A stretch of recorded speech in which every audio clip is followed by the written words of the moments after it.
Alors, aujourd'hui, on va parler des polynômes d'Hermite. Les polynômes d'Hermite dans le cadre de l'épreuve de 2019 d'agrégation interne, au moins, voilà, la première partie. Le problème était un problème sympathique, un problème, bon, ça reste un problème de concours, hein, mais quand même sympathique, c'est pas un oxymore.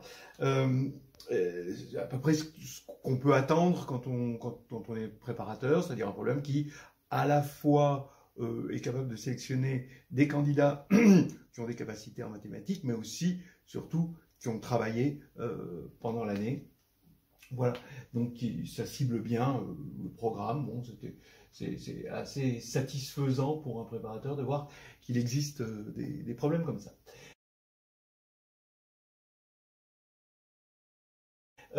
Les polynômes d'Hermite font partie d'une grande famille, c'est les polynômes orthogonaux, c'est-à-dire qu'à chaque fois qu'on va avoir une mesure à densité positive, on va avoir des polynômes orthogonaux dans R de X.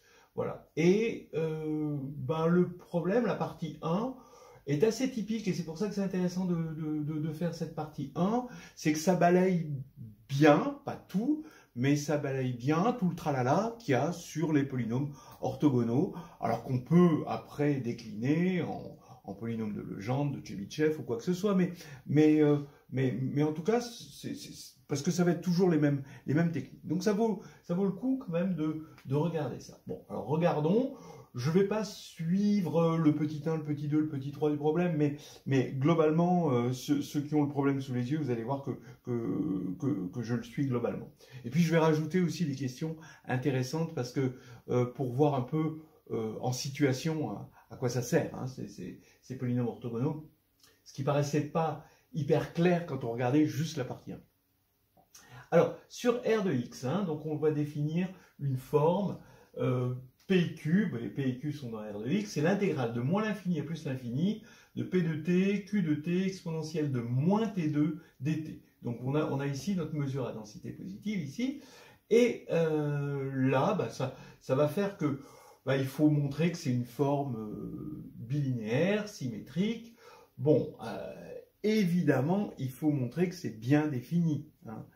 Le bien défini est souvent 90% du problème.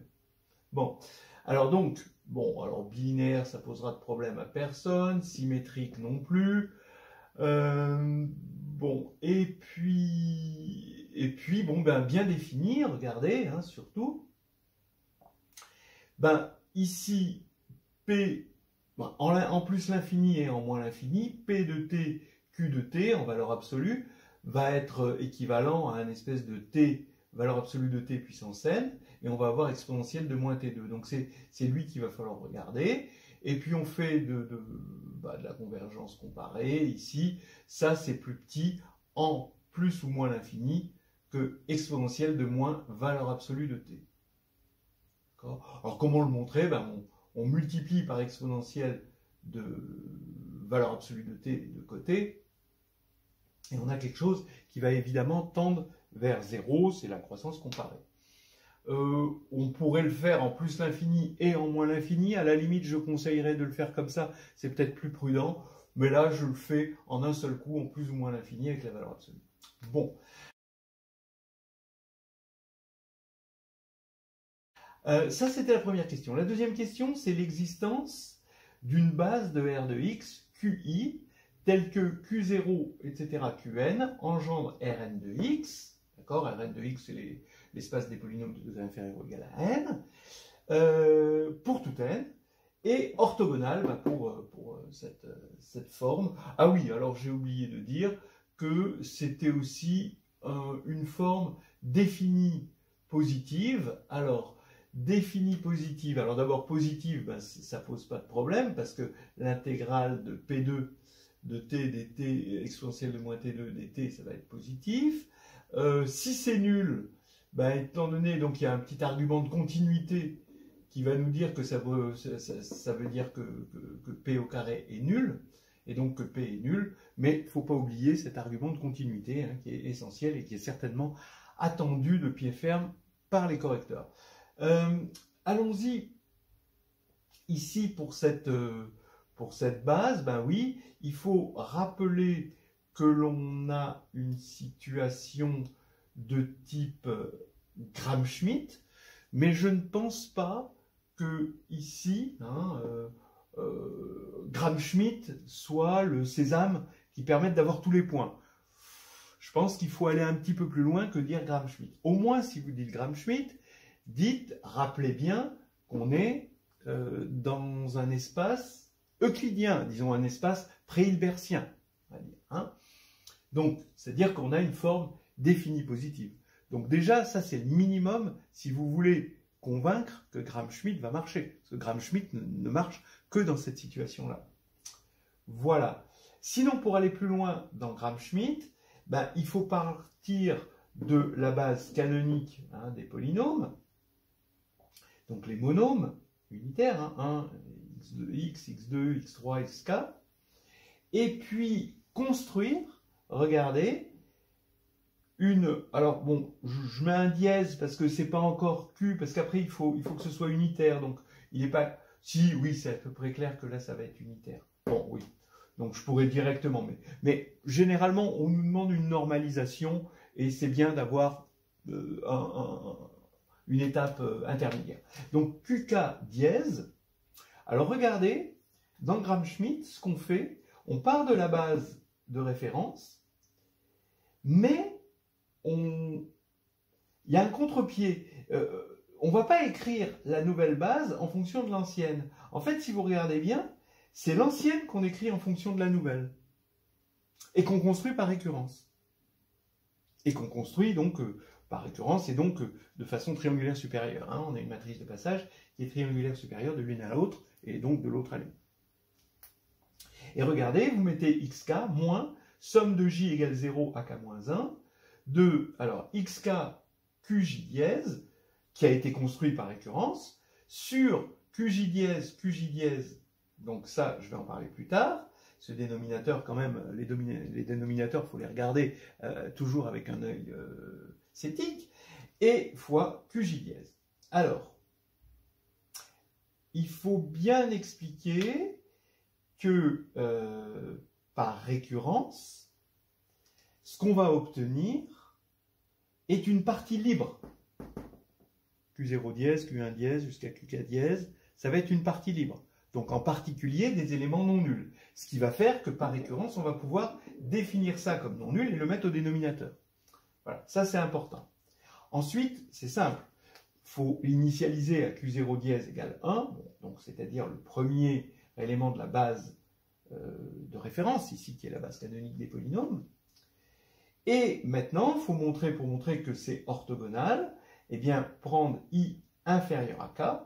Il suffit de montrer que pour tout i par symétrie, hein, que pour tout i strictement inférieur à k, qk dièse, qi dièse est égal à 0. Et oui, regardez, quand vous multipliez par qi dièse, là vous avez xk qi dièse moins. Et là, comme par récurrence, vous avez construit quelque chose d'orthogonal, ben, tous les qj dièse, qj dièse, qi dièse vont être nuls, sauf pour j égale i. Ce qui va faire que ici, vous allez avoir qi dièse divisé par qi dièse, ce qui va se simplifier, fois xk qi dièse, puisqu'on est au terme j égale i, qui lui va s'éliminer avec celui-ci, et ça va faire 0. Donc, vous obtenez bien hein, une base et qui va être orthogonale. Et maintenant, il faut que ça engendre Rn de x. Ben oui, puisque par récurrence, on a une matrice de changement hein, de base entre x puissance 0 jusqu'à xn et q0 jusqu'à qn, qui a que des 1 sur la diagonale et qui est triangulaire supérieure. Donc, on va avoir justement cette partie libre. Donc, regardez bien les arguments. Il y a un argument un peu calculatoire à photographier et un autre argument hein, qui est de dire, bah oui, ça va être une partie libre. C'est ce qui va nous permettre justement par récurrence de diviser par ça et aussi de dire que cette partie libre s'écrit de façon triangulaire et inversible hein, par rapport à à la partie libre canonique, base canonique de Rn de x, et donc on va avoir un engendrement aussi de Rn de x. Voilà, ça fait quand même pas mal de choses, et on n'en était qu'à la question 2, hein. Et je pense qu'il aurait peut-être fallu que le problème soit clair sur ce qu'on attend. Est-ce que, dans une question 2, est-ce que Gram-Schmidt est attendu juste, ou s'il faut aller plus loin? En tout cas, bien connaître, hein, Gram-Schmidt et le contexte de Gram-Schmidt, c'est-à-dire défini positif. Bon, alors maintenant, ça y est, on définit les polynômes d'Hermite. Hn de x, c'est l'exponentielle de x2 fois exponentielle de moins x2 dérivé n fois. Et effectivement, ça, à chaque fois que vous allez dériver, vous allez avoir exponentielle de moins x2 fois un polynôme, et avec l'élimination, on va bien tomber sur un polynôme. Donc c'est bien défini dans l'espace des polynômes. Alors, donc, voilà, hein, on commence avec les petites sommations d'usage. Quelque chose qu'on retrouve un petit peu partout dans les polynômes orthogonaux, ce genre de formule. Hn plus 1 est égal à moins 2x, Hn plus H'N, comme fonction de x, hein, évidemment. Bon, bah oui, ça c'est presque évident, parce que vous regardez Hn plus 1, c'est égal à exponentielle de x2 fois exponentielle de moins x2 dérivé n plus une fois. Donc, dérivé n fois, puis prime, d'accord? Mais quand vous dérivez n fois, bah, c'est exponentielle de moins x2 fois Hn, d'après cette même formule, donc le prime reste, et donc vous n'avez plus qu'à développer le produit, et puis à développer exponentielle de x2 ici, et vous tombez là-dessus très facilement. Ensuite, bon, bah, des petites choses, h0, bah, c'est forcément 1, d'après ça, et ensuite, par récurrence, grâce à cette formule, vous allez voir que Hn est de degré n, et que le coefficient principal, c'est moins 2, ici, puissance n. On peut même voir, hein, la parité, d'ailleurs il le demandait, c'est très facile à partir de cette formule, de voir que Hn est pair, si n est pair, et Hn est impair, si n est impair. Donc Hn est de même parité que n. C'était vraiment des choses vraiment très simple, hein. Quand on prend une fonction paire, en multipliant par x, ça devient une fonction impaire. Quand on dérive une fonction paire, ça devient une fonction impaire, et inversement. Bon, c'est des choses assez classiques qu'on mettait dans cette formule, et on avait la parité. C'est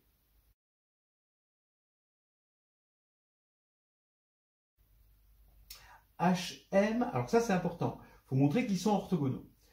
Alors là, bon, il y a eu plusieurs méthodes, mais Hm, Hn, d'après ça, c'est un Hm phi n de t dt, hein, tout ça c'est des fonctions de t dt, entre moins l'infini plus l'infini, où phi m, ça va être la dérivée m de exponentielle de moins t2. Et là, bon, bah, on pense tout de suite à une intégration par partie. Le tout, c'est de fixer, par exemple, m strictement plus petit que n, et il faut montrer que ça c'est égal à 0. Il suffit de se ramener à ça par symétrie de la forme bilinéaire. Et comment on va faire? Bah, l'idée, c'est de dériver, de faire une intégration par partie, de dériver jusqu'à ce qu'on ait 0 ici, tellement de fois qu'on a 0 ici, et que ici, bah, du coup, il ne restera plus que les termes intégrés. Alors, donc, qu'est-ce que ça nous donne? Ben, commençons à faire une dérivation par partie une première fois. Donc, n'oubliez pas de rappeler toujours les conditions C1 de l'intégration par partie. Et Hm, ici, on va avoir Hm, donc on garde. Ici, quand on intègre, ça va faire phi n-1. Bon, là, c'est plutôt n. Et là, n. Voilà. Phi n-1, entre moins l'infini et plus l'infini, moins intégrale de moins l'infini à plus l'infini de H'm, phi n-1, bon, dt, hein, évidemment. Et donc, par récurrence, ça ne pose pas de problème. On va avoir moins 1 puissance k ici, hk, hm dérivé k fois, phi n moins k moins 1. On le voit bien, déjà pour k égale 0. Hein. On va avoir ça, ça, ça. Voilà. L'alternance de signes vient de là. Et puis, on va de k égale 0 à m, parce qu'après, bah, les dérivés km de m vont être nuls. Bon, voilà. Donc, on va s'arrêter là, hein, dans l'intégration par partie. Et maintenant, il faut prendre ça entre moins l'infini et plus l'infini. Et on ressort l'argument de la croissance comparée pour voir que tous les termes sont nuls. Il y a un nombre fini de termes nuls. Donc, ça fait 0. Voilà. Et donc, on a des polynômes orthogonaux.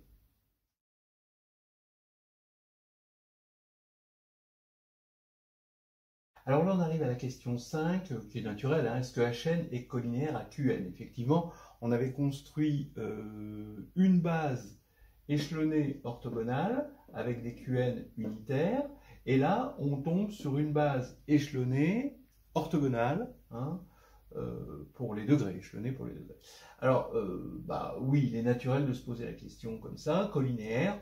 Bah, l'idée est de penser en termes d'orthogonalité, évidemment.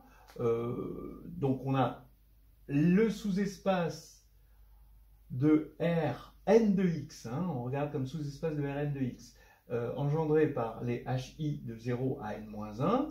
Donc ça, comme c'est échelonné, comme les hi sont échelonnés, c'est le sous-espace Rn-1 de x, de Rn de x, mais c'est pareil pour la même raison, hein, les mêmes causes ont les mêmes effets, pour les qi. D'accord? Donc maintenant, qu'est-ce que je peux dire? Je peux dire que le sous-espace engendré par Hn, eh ben, c'est l'orthogonale pour la forme qu'on a construite ici de ce sous-espace. D'accord? Bah oui. Mais c'est aussi Qn, ce sous-espace. Hein, Qn est aussi cette orthogonale, pour les mêmes raisons, dans Rn de x, ce qui va faire que cette droite-là est égale à cette droite-là, donc ils sont bien collinéaire. Donc voilà, bon, ça c'était assez naturel, hein, je pense, d'utiliser l'orthogonalité, hein, et la dimension de l'orthogonale.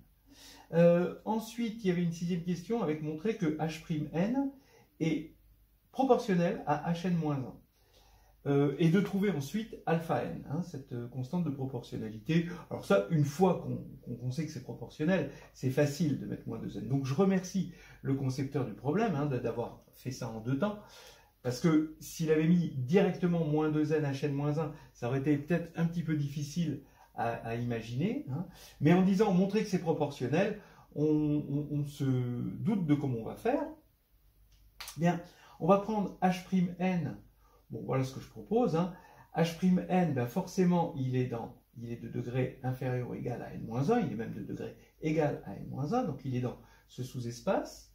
Donc il se décompose dans la base des hk pour k allant de 0 à n-1. Et ce qu'on nous demande, c'est de montrer que tous les autres coefficients sont nuls, à part pour n-1. Donc c'est facile de calculer les coefficients. Il suffit de regarder bon, et de normaliser évidemment, parce que ça c'est pas normalisé, mais il suffit de montrer que H'N Hk est égal à 0. Si j'arrive à montrer ça, alors ça veut dire que les composantes en Hk pour k strictement plus petit que n-1 vont être nulles. Voilà. Donc il suffit de montrer ça. Alors attention, hein, j'ai pas dit que ça c'était le coefficient. Il faut diviser par HK pour avoir le coefficient, mais bon, si c'est nul, alors le coefficient est nul. Bah oui, donc on ressort cette vieille formule qu'on avait montrée en 3, H'N égale Hn plus 1 plus 2x Hn, d'accord? Pour dire que maintenant, quand on va faire HK scalaire H'N, eh ben ça va faire HK Hn plus 1. Donc ça, c'est clair que ça fait 0, parce que k, il est différent de n plus 1, et on a une base orthogonale. Maintenant, on a une petite difficulté avec le produit de xHn et de hk. Alors pour cela, on va regarder Hn fois, au lieu de regarder xHn fois hk, on va regarder Hn fois xHk. Maintenant, xHk, il est encore une fois dans le sous-espace des polynômes de degré inférieur ou égal à n-1. D'accord? Parce que k est strictement plus petit que n-1, donc quand on multiplie par x, on reste inférieur à n-1 en degré. Voilà. Et donc, il va s'écrire dans la base des HI, I de 0 à n-1, qui est orthogonale à Hn. Donc, cette intégrale de moins l'infini à plus l'infini va bien sûr être forcément nulle comme somme finie de choses nulles, quoi. Voilà. Donc, en gros, qu'est-ce qu'on a montré? Que HK, H'N est égal à 0, parce que scalaire lui et scalaire lui, ça fait 0. Et donc, que la composante en HK, pour k strictement plus petit que n-1, de H'N est égal à 0. Donc, il ne reste plus que H'N égale à un certain alpha n de Hn-1.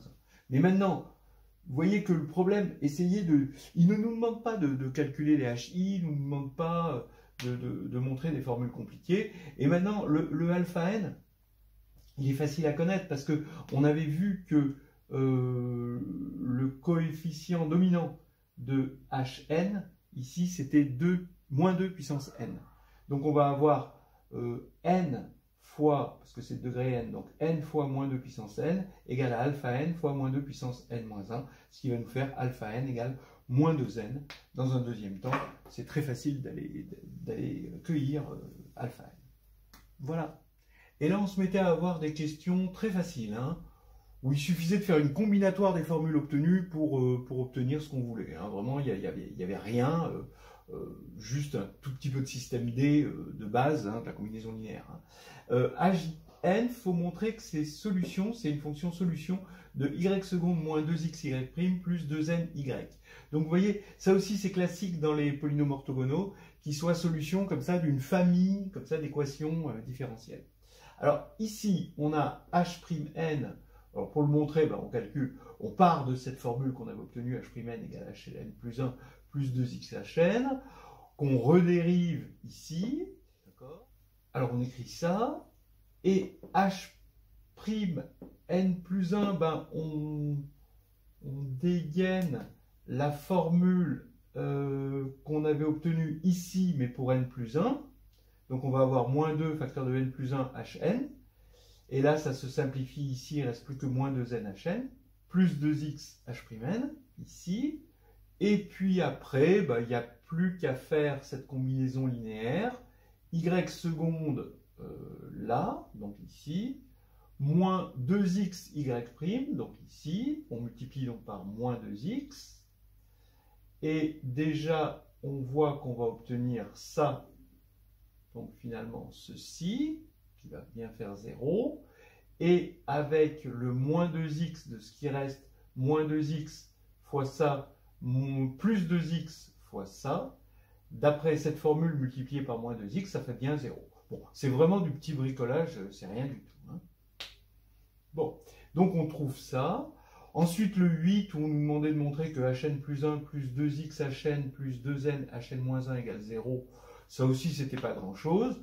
Le tout, c'est de savoir quelle formule utiliser. H'N égale moins 2n Hn-1, encore une fois. Et H'N égale Hn plus 1 plus 2x Hn. Donc, si on fait une combinaison des deux, c'est immédiat qu'on obtient ça. D'accord. Et ça, c'était les formules qu'on obtenait ici, je crois, en 6 et ici en 3. C'était à partir de 9 qu'on nous demandait la parité. Alors oui, effectivement, on pouvait le faire avant, la parité, mais ici, la parité devient vraiment évidente. Voilà. Et après, on attaquait le dur. C'est-à-dire, le dur, c'était la question 10.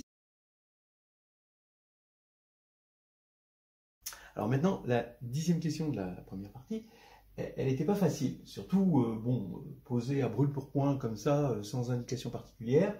Montrer que Hn possède n racines réelles distinctes, donc alpha 1, alpha 2, alpha n, bon, réelles, hein, donc ordonnées. Hein.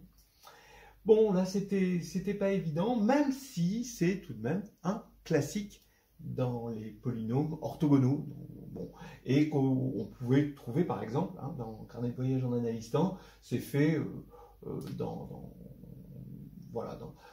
le cadre d'une autre famille de polynômes orthogonaux, mais qu'on peut appliquer, c'est toujours la même méthode, qu'on peut appliquer à n'importe quelle famille, hein, et ici au polynôme d'Hermite. Alors, regardez la méthode. L'idée, quand même était pas évidente quand même. Hein. Bon. Sauf si on l'a déjà vu quelque part. On va poser f indice n, le produit des x moins alpha i, où les alpha i, cette fois-ci, attention, ce sont les racines de hn à multiplicité impaire. Voilà. Et je vais regarder le produit hn fn, produit scalaire. Donc c'est l'intégrale de moins l'infini à plus l'infini de hn fn, exponentielle de moins t2 dt, et j'affirme que c'est différent de 0. Alors pourquoi? Eh bien, étant donné, donc hn, ça va être un produit hein, de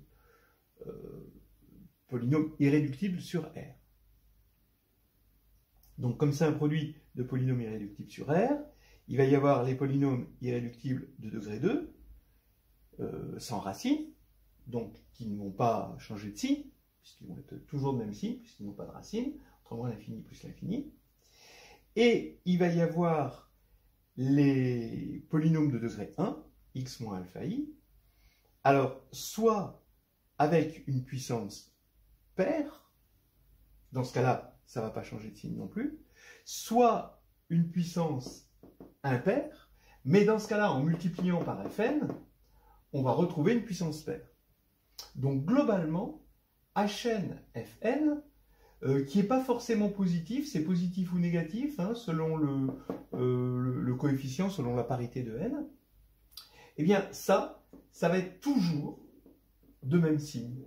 Voilà, c'est ça l'idée. Hein. Parce que, donc, on reprend, dans la décomposition de hn fn, soit il va y avoir des polynômes, dans la décomposition en polynômes irréductibles sur R, hein, soit il va y avoir des polynômes de degré 2 à discriminant négatif, dans ce cas-là, eh ben, ça veut dire qu'il n'y aura pas de changement de signe, soit alors il y a des polynômes de degré 1, mais dans ce cas-là, on a fait en sorte que toutes les racines ici sont paires. Voilà, sont de multiplicité paire. Donc ça ne change pas de signe, et comme ça garde toujours le même signe, eh ben, si c'était nul, alors ça voudrait dire que la fonction, qui est continue, toujours l'argument de continuité, est nulle. Et ça, c'est pas possible. Voilà. Donc ça, ces fonctions ne sont pas nulles, c'est clair. Eh bien, donc c'est différent de 0. Mais si c'est différent de 0, ça veut dire que fn n'est pas orthogonal à hn. Bien. Mais le degré de fn, étant donné qu'on est allé chercher les racines parmi les racines de hn, forcément le degré de fn, c'est k qui est plus petit ou égal à n, hein, le degré de hn. Ça c'est k, et ça c'est n. Voilà. Donc, si on avait k strictement inférieur à n, alors fn serait dans l'orthogonale de hn. Il se décomposerait en h indice j pour j strictement plus petit que n, et ça c'est l'orthogonale de hn. Et là on aurait 0.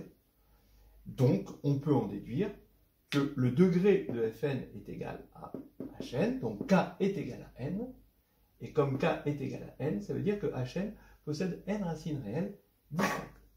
Bon, on va ensuite continuer à parler des polynômes d'Hermite, mais en dehors, hein, off record, et en dehors de l'épreuve. Parce que il y avait presque tous les classiques sur les polynômes orthogonaux, sauf quand même un qui est non négligeable et qui serait intéressant de regarder en face.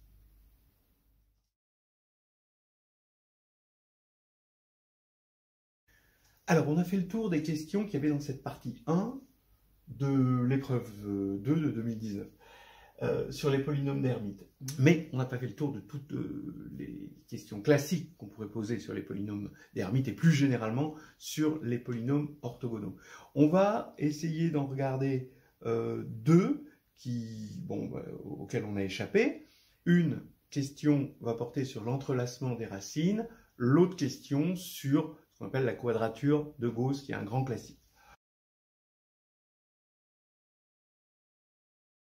Alors, d'abord, faisons un petit résumé de ce qu'on a vu. On est sur l'espace des polynômes R de x. On on y met un produit scalaire ici par l'intégrale de moins l'infini à plus l'infini de P de t, Q de t, exponentielle de moins t2 dt, qui va être une forme, évidemment, euclidienne.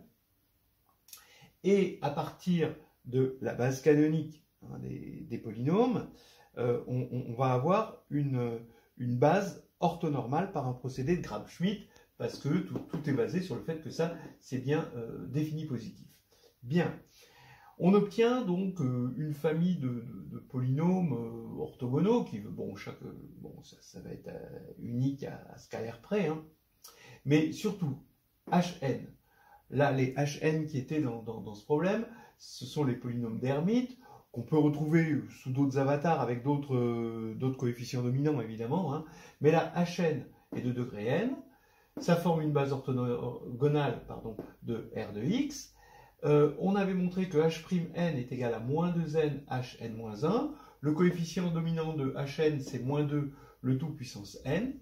Et on avait vu la question quand même la moins élémentaire, c'était que Hn possède exactement n racines réelles, qu'on ordonne comme ça, qu'on va appeler alpha 1 n, avec un espèce d'indice supérieur comme ceci, jusqu'à alpha n n. Donc Hn est scindé sur R et scindé simple. Voilà. On veut montrer que maintenant les racines sont entrelacées. C'est-à-dire qu'il y a un entrelacement entre les racines de Hn, d'accord, ici, et les racines ici de Hn-1. Voilà. Bon, c'est très simple à partir de ça, c'est finalement un théorème de Rolle.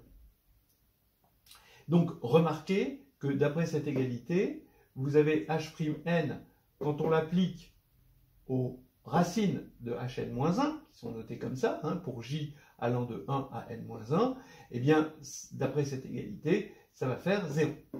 Voilà. Donc, quand on va faire le tableau de variation, donc là, on est dans le cas particulier où n est impair, et on fait pareil si n est pair. Regardez, si n est impair, eh bien, quel est le comportement en moins l'infini de H'N? Ben, H'N, ça va être moins 2n, donc il est du signe opposé à Hn-1. N-1, ben, il est pair, N-1 est pair. Donc ici, c'est positif. Comme le degré est pair, on va avoir du plus l'infini, mais avec le moins, ça fait moins. Donc ici, vous avez un moins. Voilà. Bon, c'est pas grave, hein, le tout, c'est de voir qu'on a une alternance de signes. Mais bon, on est dans le cas n impair, et donc on a moins. Ici, on a 0, d'accord? Donc H'N s'annule ici. Il va avoir exactement n-1 racine distincte, d'accord? On a les 0, et donc on va avoir une alternance de signes ici, parce que, voilà, c'est scindé simple. Donc maintenant, vous voyez que on va avoir des intervalles, n intervalles, et forcément, il y a pour Hn au plus un 0 dans chaque intervalle ici. Dans les n intervalles qu'il y a ici, hein, il va y avoir au plus un 0. Mais comme on sait que on a balayé de moins l'infini à plus l'infini et qu'il y a exactement n racines, eh bien, il y a exactement une racine par intervalle. Voilà. Donc ici, vous allez avoir une racine ici, une racine ici, une racine ici, etc. Une racine ici, et vous avez les n racines. Et donc vous voyez bien que vous avez un entrelacement des racines. Hein. Vous allez avoir un alpha 1 n strictement plus petit que alpha 1 n-1, strictement plus petit que alpha 2 n, etc. etc. Jusque là. Voilà. C'est l'entrelacement des racines, quelque chose qui va marcher très souvent avec les polynômes orthogonaux.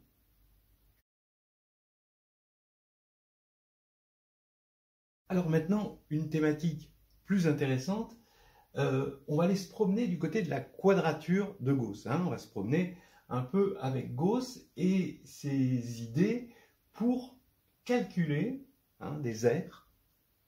Donc l'idée de quadrature, c'est quoi? C'est comme pour la quadrature du cercle, c'est-à-dire qu'on va remplacer l'aire de quelque chose de courbe par l'aire de quelque chose qui est plutôt carré ou rectangle, hein, d'accord? C'est ça une quadrature. Bon, et vraiment, vous allez voir, c'est intéressant parce que ça va vouloir dire que pour calculer une intégrale, il va, bon, avec certaines approximations, après, bien sûr, il y a toujours la mesure de l'erreur, mais il suffira d'évaluer. Intégrer, c'est évaluer. Bon, et admettre qu'on a fait des erreurs, évidemment, mais c'est quand même fort de café, quoi, hein, bon. Alors allons-y. Partons, donc je vais oublier un petit moment les polynômes d'Hermite, ils arriveront dans un deuxième temps. Maintenant, je vais partir juste de n réels, hein, qui seront bientôt remplacés par les alphas, les racines des polynômes d'Hermite. On prend n réels distincts, ordonnés, comme ça, hein, et je vais regarder Li, les polynômes interpolateurs de Lagrange associés. Donc c'est le produit pour j différent de i de x moins bêta j sur bêta i moins bêta j. De sorte à ce que Li de bêta j est égal à 0 si j est différent de i, et est égal à 1 si j égale i. Bon, donc là, rien de plus classique. Maintenant, je vais appeler Fi l'évaluation en bêta i. Donc c'est une application qui va... Donc je vais le regarder comme élément du dual de Rn-1 de x, d'accord? Et Fi de P, donc c'est P de bêta i pour P, un polynôme de degré inférieur ou égal à n-1. Voilà. Alors, on sait ou on ne sait pas, mais c'est facile de voir que ça, c'est la base duale des Li. Alors, ce qui est intéressant tout de même dans cette histoire de base duale, c'est que la dualité est facile à prouver, parce que évaluer I, Fi en Lj, ben, on vient de voir que ça donnait delta Ij, le Kronecker. Et ça implique forcément que cette famille et cette famille sont des bases respectives ben, du dual de Rn-1 de x et de Rn-1 de x. C'est très facile à montrer que c'est une partie libre et qu'il y a le bon nombre. Donc, ici, qu'est-ce qu'on a? Ben, dès que j'ai une forme linéaire sur Rn-1 de x, ben, elle va se décomposer dans la base. Là, j'ai rien dit, il y a des coordonnées lambda j. Bon, maintenant, ce que j'affirme, c'est que quand j'applique la forme linéaire L à grand L indice I, donc le polynôme interpolateur de Lagrange, ben, je vais avoir une somme des lambda j fj de Li, mais ça c'est le Kronecker, d'après ce qu'on a vu, et donc ça fait lambda i. Donc ici, vous avez lambda i, qui est exactement L, petit l de Li. Donc ça, ce sont des formules assez classiques dans la dualité. Maintenant, on va choisir pour petit l la forme linéaire qui a un polynôme p de Rn-1 de x, associe moins l'infini plus l'infini de p de t exponentielle de moins t2 dt. Dont on a vu hein, dans l'épreuve que c'était bien défini, c'était la première question, donc tout va bien. Donc, on est en train de dire que L de P, c'est égal à une somme de J égale 1 à N, de lambda J P de bêta J, d'accord? Puisque ici, j'évalue en P, et Fj de P, c'est P de bêta J par définition. Voilà. Alors, regardez, ben oui, on est arrivé ici à l'idée de quadrature. C'est-à-dire que ici, on a une intégrale, on veut calculer, on veut mesurer une surface, on veut mesurer quelque chose, on a une mesure qui nous demande ben, des calculs savants quand même. Et là, on a finalement des rectangles, en quelque sorte, une somme de rectangles, hein, d'accord? Avec ça, c'est une hauteur, et ça, on peut le voir comme une largeur. Donc, attention, pour l'instant, on ne sait pas que lambda j est strictement positif. On le verra dans le cas des polynômes d'Hermite. Donc, voilà un programme qui est merveilleux, mais il y a un hic. Le hic, c'est que on peut calculer une intégrale, mais finalement, cette intégrale, ici, on va la calculer pour des polynômes assez restreints, hein, il faut qu'on reste dans le cadre de Rn-1 de x. Vous allez me dire les lambda j, ben les lambda j ça va être des nombres qu'on va trouver dans les abacs en quelque sorte, hein.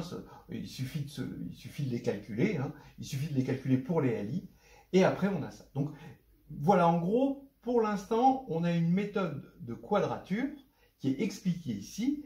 À gauche, on a une intégrale, à droite, on a finalement des rectangles, et donc des multiplications, des choses faciles à calculer. Et on va essayer maintenant d'améliorer le processus, et c'est là où les polynômes orthogonaux entrent en scène. Alors maintenant, on va vraiment attaquer les polynômes d'Hermite avec les n racines distinctes. Maintenant, les LI, c'est les polynômes de Lagrange associés à ces racines. C'est-à-dire que LI de alpha j égale delta ij. Bon.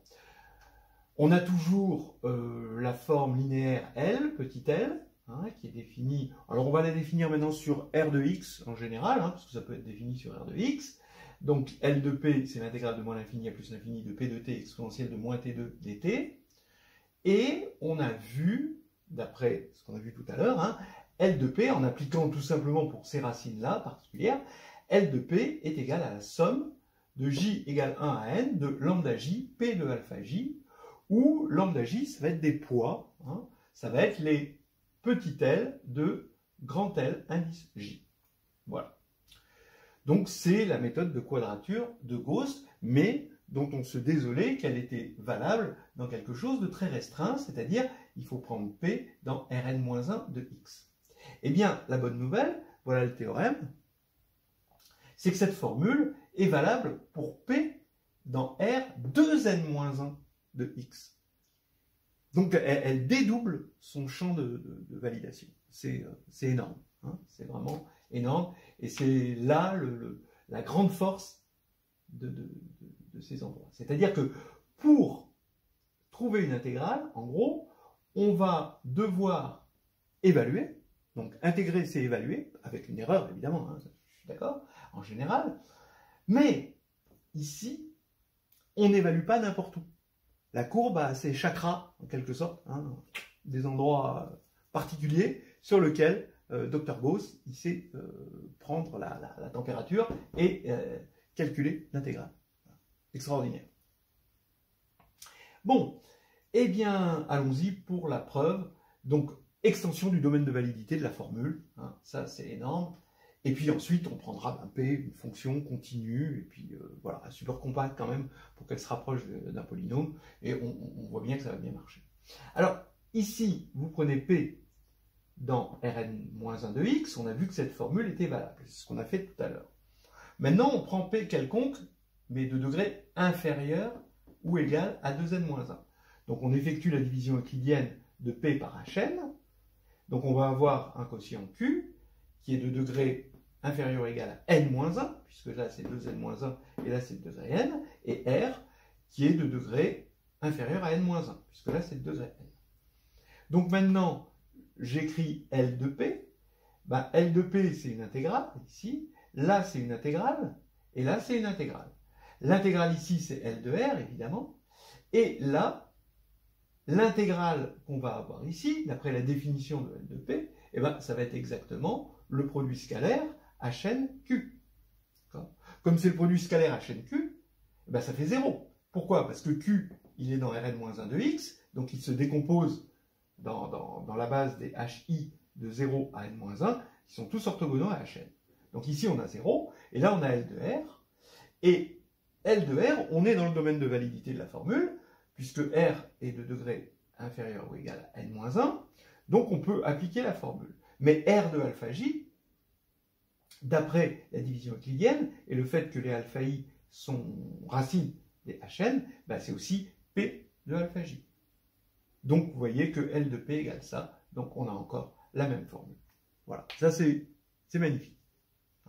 Alors maintenant, vous avez dit que c'est possible, dans ce cadre-là, de montrer que les lambda sont positifs, c'est ce qu'on appelle des poids. Hein. Donc lambda j, pourquoi c'est strictement positif? Ben, il suffit de prendre, pour P, alors c'est une belle astuce, hein, Lj au carré.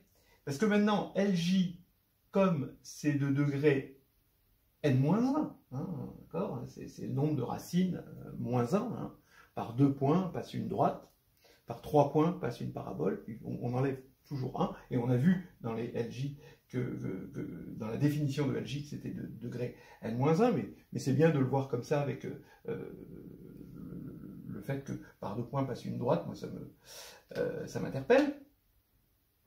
Eh bien, LJ carré va être de degré, quoi, 2n moins 2. Voilà. Donc, on est dans le domaine de validité de la formule. Maintenant, quand je vais appliquer petit l à li carré, je vais avoir li carré de alpha j, mais comme li de alpha j, c'est 0 ou 1, le carré c'est 0 ou 1 aussi, pareil, c'est exactement la même chose. Donc on va avoir petit l de grand li carré égale lambda i. Ce qui va faire que lambda i, ce sera l'intégrale de li carré, exponentielle de moins t de dt, donc une intégrale d'une fonction non nulle et positive, donc c'est quelque chose de strictement positif. Et donc lambda j est strictement positif, c'est vraiment très très joli.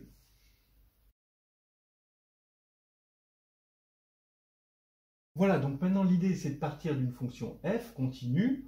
On va supposer qu'elle est un support compact, ici un support dans l'intervalle AB, parce que quand même on a un problème ici entre moins l'infini et plus l'infini si on veut appliquer le théorème de Weierstrass. On se donne epsilon positif. On va trouver d'après le théorème de Weierstrass un polynôme P qui va approximer à epsilon près f, et on va supposer que P est de degré n, d'accord? Donc ça c'est le théorème de Weierstrass. Et maintenant, qu'est-ce qu'on va avoir? C'est ça l'idée de Gauss, c'est d'approximer l'intégrale qu'on veut calculer ici, parce que bon, on a un certain nombre d'intégrales à calculer pour des fonctions, on a une mesure à densité, et il faut calculer ces intégrales-là. Eh bien, intégrer, c'est évaluer. Donc ça, c'est vraiment très fort. Alors, on va utiliser pas n'importe quel élément, on va utiliser ici, pour cette mesure-là, on va utiliser les alpha i, qui sont les racines de Hn pour n, ici, le degré de ce polynôme-là qui a approximé f. Voilà.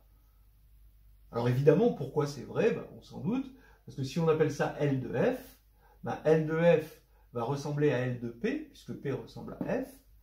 L de P, d'après ce qu'on a vu, c'est égal à ça. D'accord? Pour P, ça marche. Et comme P ressemble à F, on peut remplacer ici en disant que ça va ressembler à la somme des lambda i F de alpha i. Voilà, tout simplement, c'est tout bête. Donc on va avoir une bonne approximation.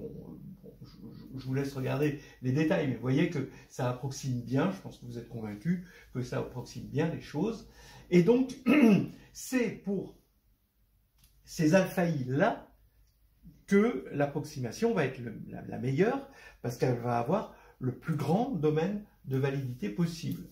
Entre parenthèses, donc regardez, si P est de degré 2n, on a tout de suite un contre-exemple que c'est pas égal, 2n-1 est optimal quand même, parce qu'il suffit de prendre Hn carré.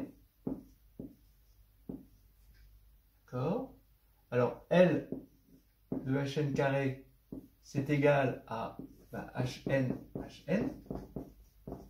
Donc ça, c'est différent de 0 parce que on a une forme euclidienne. Et pourtant, la somme des lambda i Hn carré de alpha i, comme alpha i c'est racine de Hn, ça fait 0. Donc ici on a du non nul. Donc on voit tout de suite que c'est faux dès qu'on sort du domaine de validité. Mais quand même, c'est une bonne approximation. Voilà, c'est la meilleure approximation possible. Et donc Gauss a trouvé les chakras de la courbe. C'est ça qui est excellent. Alors tout ça pour dire, ces choses-là, vous allez les trouver dans le livre, je le conseille vraiment, le livre de Michel Schatzman, Calcul numérique. Donc Michel Schatzman, qui était ma collègue à Lyon, qui était quelqu'un qui avait le talent d'expliquer avec une grande intelligence, une grande lucidité, une grande perspicacité le calcul numérique. Oui, donc je conseille aux gens qui sont pas portés sur le calcul numérique comme j'étais quand j'étais en classe prépa, les gens qui sont plus portés vers des choses plus algébriques, où les chemins de la connaissance sont plus éclairés, où il y a moins de calculs qui viennent nous embrouiller, etc., où on aime savoir ce qu'on fait, pourquoi on le fait, etc. Donc je conseille fortement le livre de Michel Schatzman, Calcul numérique, surtout à ces gens qui n'aiment pas spécialement le calcul numérique, voilà, qui pensent que le calcul numérique c'est quelque chose justement qu'il y a le mot calcul et numérique, et donc que c'est aux antipodes de la réflexion. Ben non, justement, le livre de Schatzman est vraiment, c'est un chemin de lumière, quoi. Ça parle à votre cœur et à votre cerveau. Voilà.